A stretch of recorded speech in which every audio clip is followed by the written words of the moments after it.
plot. Okay. So, This is really useful for the bowl. It You use all the time. came up. okay, so I guess it's useful for the bowl. Okay, so you see I put a bunch of emoticons that represents.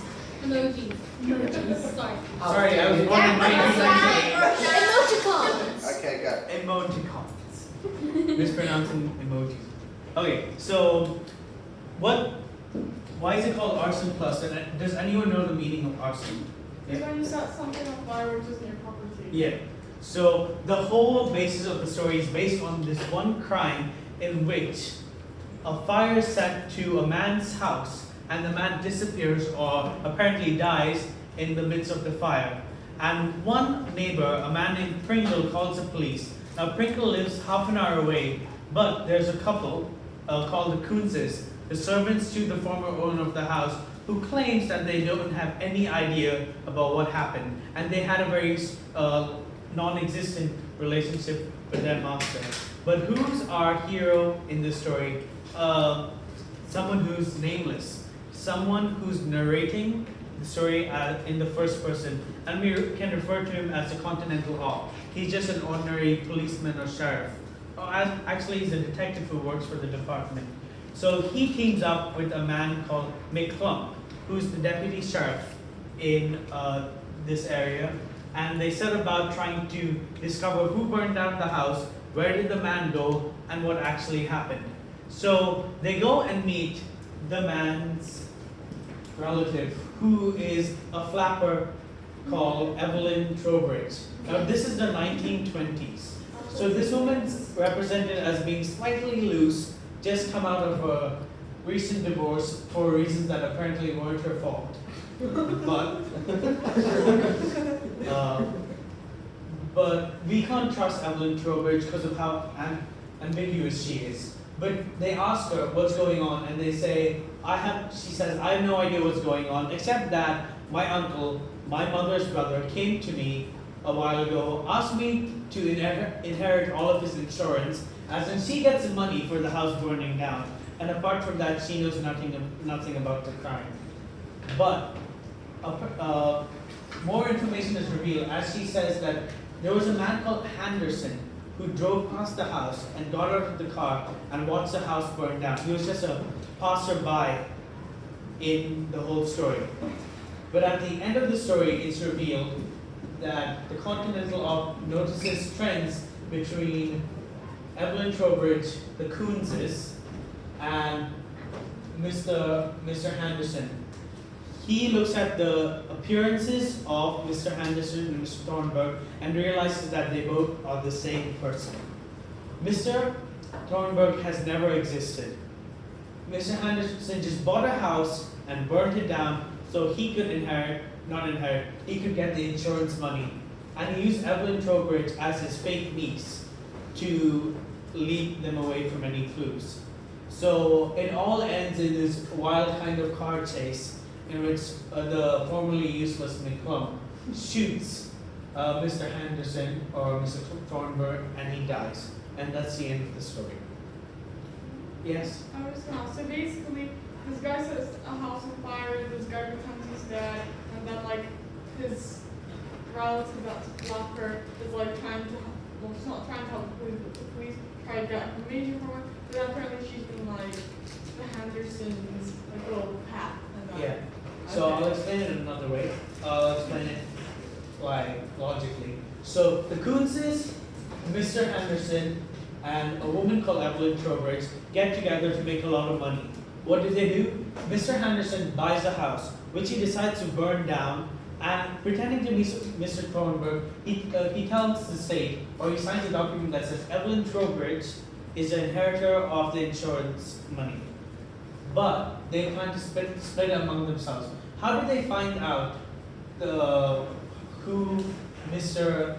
Henderson was? A, because of the appearance, and B, it's implied that these two were tortured at the police station until they gave up the facts. Yes? What exactly was the Kunz's involvement in the plot? They just pretended to be the servants of the house. So, what's the structure of the novel? Now, first of all, okay, who takes French here? Read that out, because I don't look like a goof. Non-fiction. Noir fiction, I knew that. No. Okay. Noir fiction is a type of literary genre which closely resembles hard-boiled fiction, which is a type of crime fiction. But what are the differences? First of all, noir fiction is not usually narrated by the detective. It's usually narrated by someone else, such as his goofy sidekick, or the spectator, or the person who was involved in the crime. It's sort of like a Watson and Sherlock scenario where the sidekick narrates the story. Also, one of the key features of noir fiction is that the detective at hand has lots of destructive qualities in it. Like, when you read the story, you realize that the Continental Op actually defies the tradition of having someone else narrate the story, and he narrates himself. So it's not like noir fiction in that sense.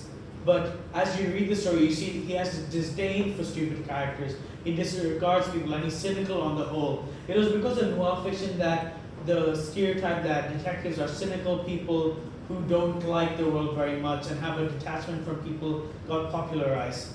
It was so he published it around the 1920s, leading on to the 1930s. So this is the time that the paperback started becoming inherently popular. So types of stories like noir fiction spread rapidly throughout America because of the cheap price, how easily the writers banged out the story, and America's love for these shadowy and ambiguous characters. So what are the features of noir fiction? Oh yeah, it's showing on my face, doesn't it? Okay. So, just to recap, features of noir, yeah? It is not narrated by the detective. Usually, but in this case it is. No, I'm not like going, oh my god. It's, Oh my god. okay, so, yeah, They like to have ambiguous characters. ambiguous characters.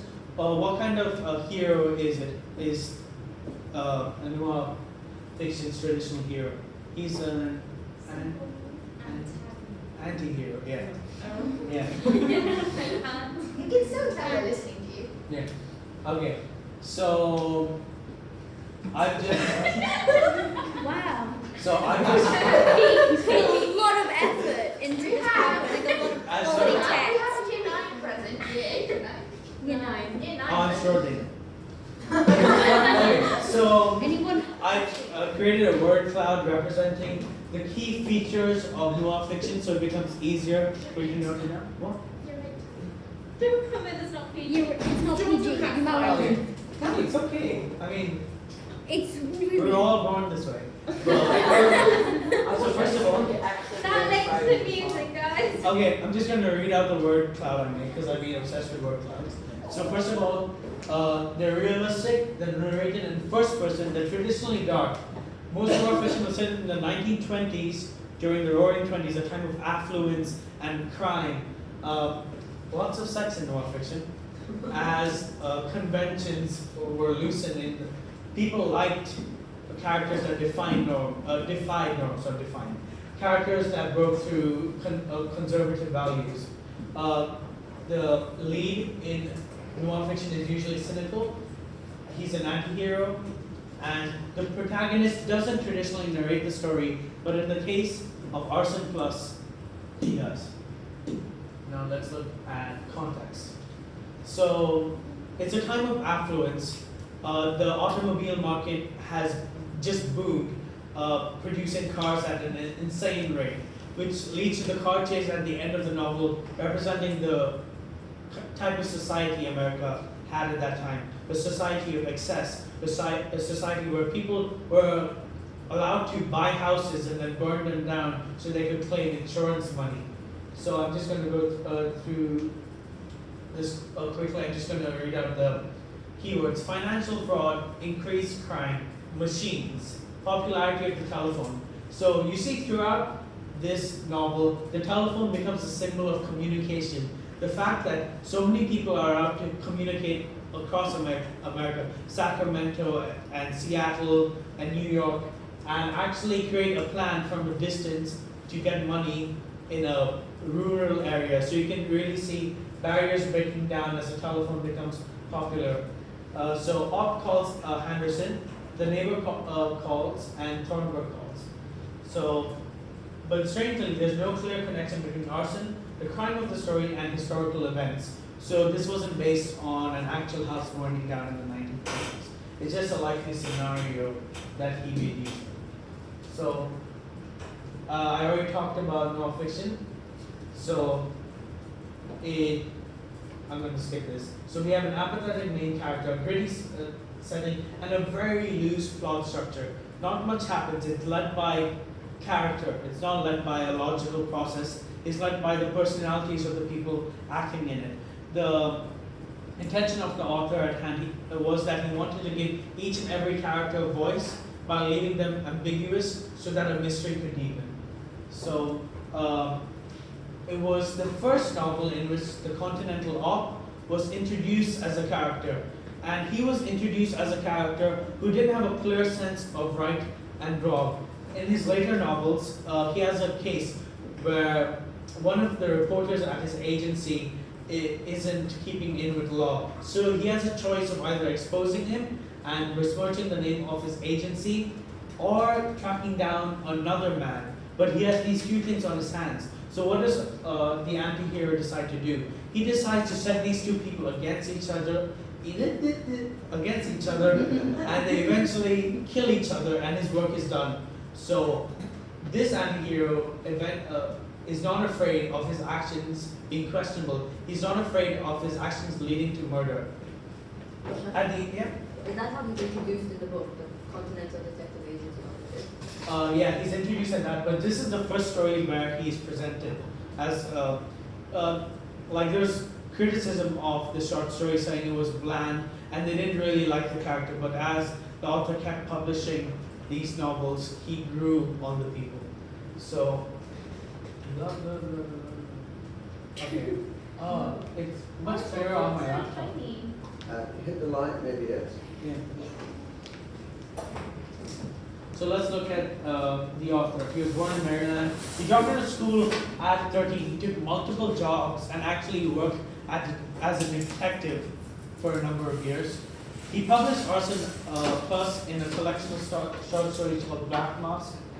And he based his character on his experiences as a detective. So this isn't someone who's had a detached state from the world of crime. This is someone who's been a part of it and played a role in it. And the height of his career was in the mid-1930s. But he died of heart attack in 1955. Now we're going to look at the individual characters in the story. So we have the Kunzes. They seem to be this really slow couple with not much on their plate, and they seem to have low levels of intelligence, which is, you need to remember that the focalizer of the novel is the Continental Op himself. He's a man of brilliance. He figures out things really quickly. He's quick. He's sort of a Sherlock-like character, and as a result, he views everyone else as partially useless or stupid. There's a part in the story where he goes like, for once, McClump was not useless. He's referring to his own sidekick as he shoots someone. And he's the one calling the shots. He tells McClump, one second then, shoot the guy, and McClump shoots Mr. Anderson without a question. And you can see his low intelligence as he walks up to the body of the dead Mr. Anderson and goes, why did I shoot the guy? And he's like, well, he's the criminal, and it's revealed at the end. Yes, Ben? Is it revealed what race they are? The Kunzes? Yeah. No. Okay. Well, I don't think there were. Okay, I'm not going to say that. So the strange thing about the Kunzes is that they're this couple, not like couple as in two people, but this married couple of servants working in the 1920s in a house of one man. That's really strange, noticing the time period, which was the 1920s. People were becoming more independent, and it's really strange that a man in his 50s would need two people to wait on him in the first place. So that's the first hint that the Kunzes weren't really servants. They were hired as part of the plan. So we have the Continental Op himself. He's nameless, he's an anti-hero. He's the narrator, which is really strange for noir fiction. He's not in peak physical condition. He's a man in his 50s. His hair is gray, and he doesn't run really quickly, apparently. He's characterized as brave, intelligent, and quick, but he's also represented as being incredibly cynical and not liking people. It's shown that he has a fear of becoming like his boss, who he calls the old man, who's a shell of a person who doesn't have any emotion. Now, throughout the timeline of the Continental Arc, we see that he's not afraid to kill people, and there seems to be a lack of conscience in this character as he kills a person without any remorse in the final scenes of the story. So he's a loner. So now we're going to look at the people who set about creating this arson plus scene. First of all, we have Mr. Thornburg, the homeowner and secretive inventor. Now this character actually doesn't exist, but is a persona made up by Mr. Henderson so he could get the money. Then we have the Coonses, the servants who I've discussed. We have Evelyn Trowbridge, who's seen as a woman of loose morals, who's also Mrs. Edward Comerford. She's just recently divorced her husband, who doesn't exist. She just used him as a ploy to be a reason to be in the city at that place and time. And she's just a part of the plan to claim the insurance. She's represented as a really apathetic character with no ambition in life. Then we have Mr. Henderson, the genius behind the novel. And we have Pringle. He's kind of more of a plot device than a character. He just calls someone, calls the police.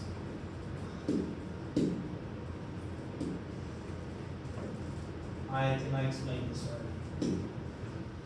This is right. Okay.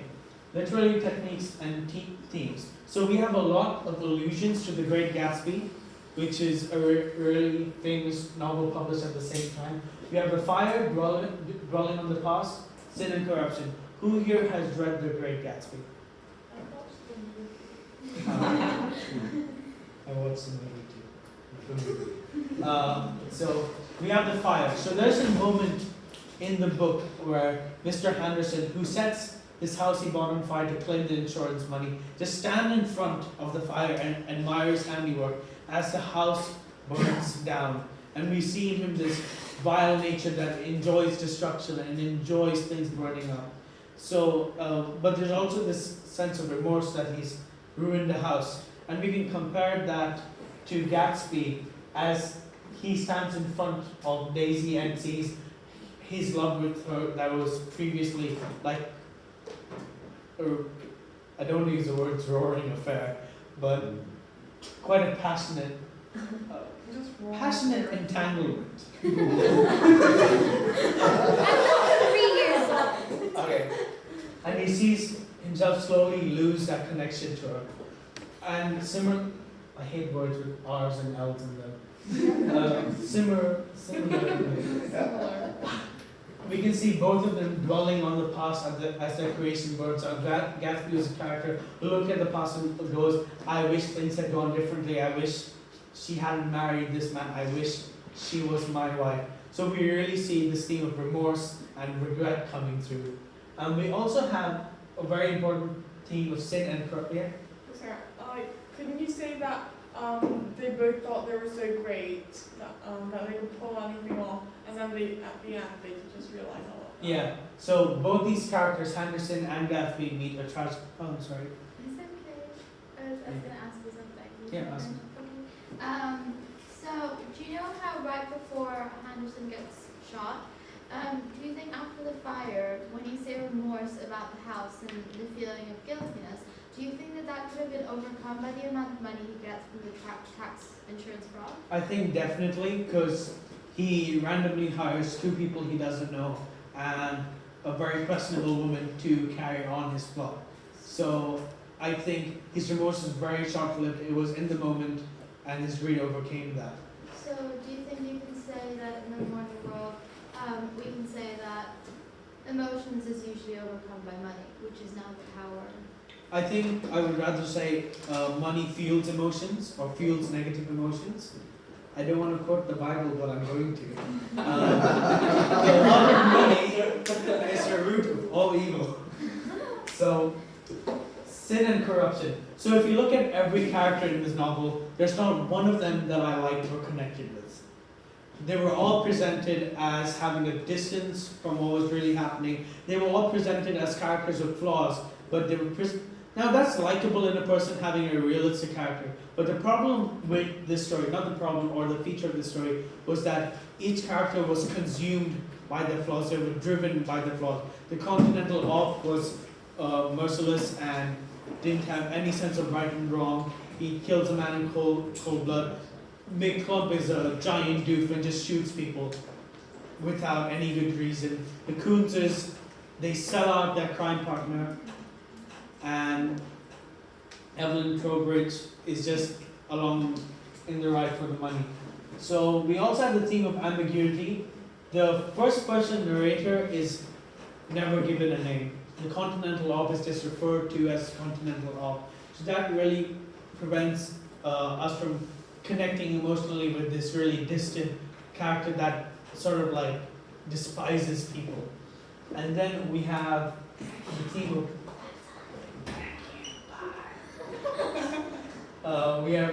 well, this man was wealthy enough to buy a house, but he burned it for insurance money. So that leads us to question, did he really need the money?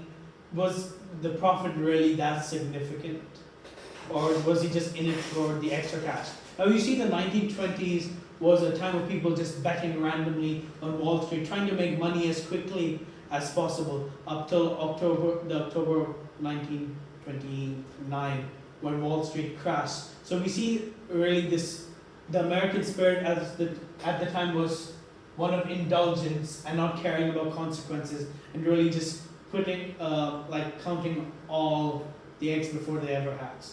I hate myself for saying that. But you also have the theme of crime and punishment. We see that in the end, Mr. Henderson is punished, he's killed, the Coonses are tortured until they reveal their secrets.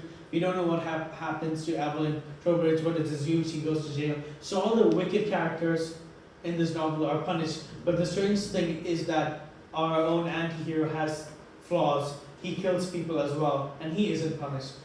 So that leads us to question, is justice ever truly achievable in society? What's the line between good and evil? Who do we support in this card draw? Then we have the law system. We see towards the end of the novel that the Continental Op just calls his boss and goes, we have these clues, and he's like, that's good, you solved the crime, forget about it. And the Continental Op said, no, but they're potholes. They're potholes, like all these puzzle pieces do not connect. And the boss is like, so what, who cares, let's just go with it. So we can see there's this theme of corruption in the police system and in the law system, which says that there are no true heroes in society. Everyone is corrupted. And we also have this really strong theme of human nature. Let's look at this quote. We poked around the ashes a bit, not that we expected to find anything, but because it's the nature of man to poke around in ruins. So what does that tell you about human nature? Is it something that's glorious, something that can be admired, or something that's despicable and really a synonym for despicable? Yeah. Yeah? Can I just ask, you know how in some books, like people, criminals are just like mentally insane, so they just want to like do crimes to prove that the police are useless. Sorry, yeah, they're not useless, but like in this aspect. So maybe he didn't need money, but he wanted to prove that the police are useless. Maybe that was the author's intention at the end of the story, to show that no one's really standing up for crime. Like we have these detectives that go around solving crimes, but they do it for their own personal enjoyment, not for justice, not for the betterment of our society. And that's the end. Questions? Any questions for us, Sean? Absolutely excellent.